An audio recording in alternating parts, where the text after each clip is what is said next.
kind of talking about rosters and everything like that. Owners who don't really keep up or set their rosters weekly, they miss bye weeks and things like that. What's the best way of going about handling that and making sure it's not a consistent thing? Well, that's the thing. See, so sometimes I'll leave a guy. Sometimes since it is Dynasty and you're not always rotating your roster, sometimes buys won't land together. And sometimes I'm leaving them in because I'm not, it's someone I'm not dropping, or, it's vice versa. But if it is consistent, so if I see someone like 2 weeks in a row not make an adjustment, or someone comes back from injury or their bye week and you leave them on the bench and the dude on the bye week still in your starting lineup, I'm on the committee, so I'm going to catch it, or I'm going to see it, and I'm going to run it by, the higher up, VP or president. And then hopefully from there, there's, hey, man, I see what's going on, blah, blah. We get a nice little shout out on Facebook saying, hey, you're in violation. Exactly, yeah. Hey, you're blah, blah, blah. And then, and if it keeps on, then, we have rules in place. If they don't do their rosters, we start taking What kind of rules? Draft picks, or is it, what's the best way as far as that goes?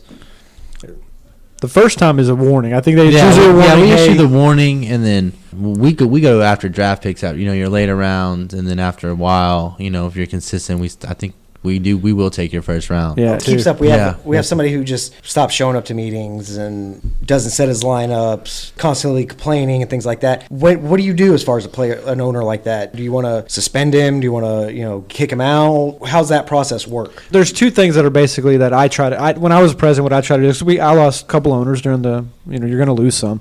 I always try to give Thankfully for me. Yeah, I try to give them the option of saying, hey man, are you still part of this? Because I don't want them to get voted out. You don't ever want an owner to get voted out, because then they feel like everybody's ganging up on them, and it's not what you want in the league, because you don't want your league as a whole. You split. Because there's people who are going to be on the side of the owner and some that are on your side. So something we typically did is we give a warning, and usually by the time you get to the point where you're taking a draft pick, or you get a warning, that after that we put them on probation, let them know they're on probation.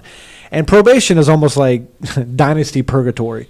We put it to where you can't trade. I can't trade any of my players, guys. What the hell's going on? And I actually want to enforce it more to where they can't drop or pick up players, because I don't want them to damage. Almost freeze their team. Yeah, almost freeze their team to where they can't do any damage, because if they're on their way out. And to me, that's a simple meeting of, hey man, I made a mistake. I've been out. I'm going through this, going through that. Well, and it allows them time to re-show their commitment. That's it. Or show their lack of commitment one way or the other. And that's what it boils down to, because it's like, we need to know, man, if you're going to be out, let us know.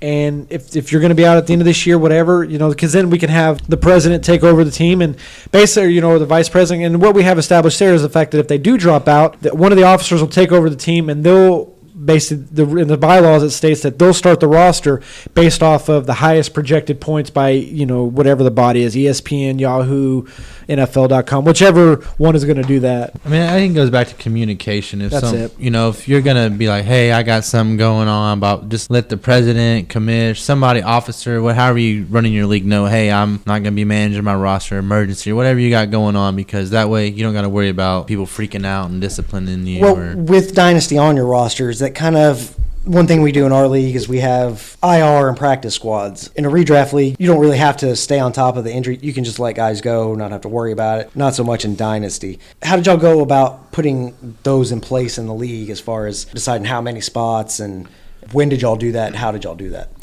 It was an evolution. Yeah, I'm pretty sure we only had one IR when we started. Like I said, most of the things we start and to compromise, and then we add to it. And it kind of goes back to what we were talking about before too. Is you kind of, it's not that you get bored, but you're looking at other things. And that's what I like about Dynasty, is there's always something that you can tweak or adjust, and we learn something new every year, and we've been doing it for a while.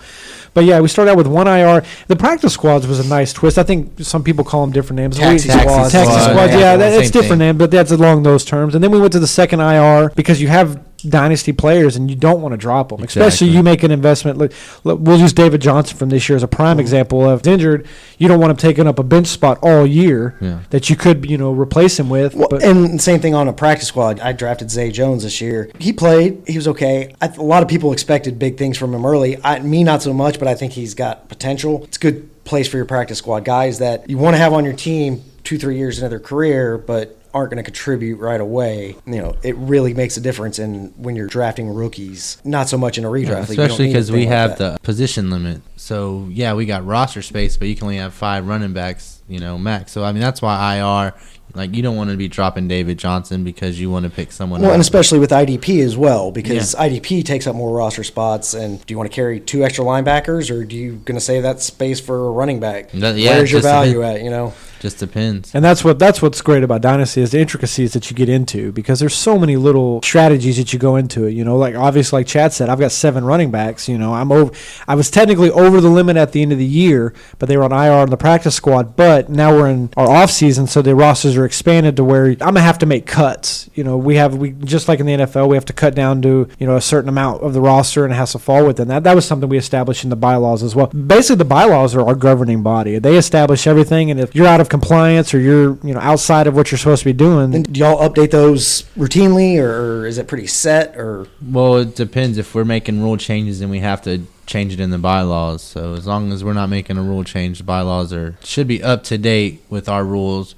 Shouldn't be so any owner has access. You got any question about the scoring or why am I being disciplined for not doing my roster? It's all right there. yes, you agree. We have to those it. owners that make sure to point out that it's in the bylaws. we have another bylaw committee. They review it. There's 3 people on that committee, and I'm actually part of that committee. Yeah, that's good. That's my first committee I've been in this league, and it's and part of that job is there's 3 spots, and one of them is reserved for the president. The president's supposed to always be on that committee, and the other 2 spots, they review the bylaws each year and make sure they're up to date. And technically, heading into the new year, they should be up to date going to the going to new meetings. And that's going to be a question that owners will ask. I'll ask, hey, are the bylaws up to date? And if it's a no, then it's like, well, let's discuss that. When do you like to do your draft in a dynasty league?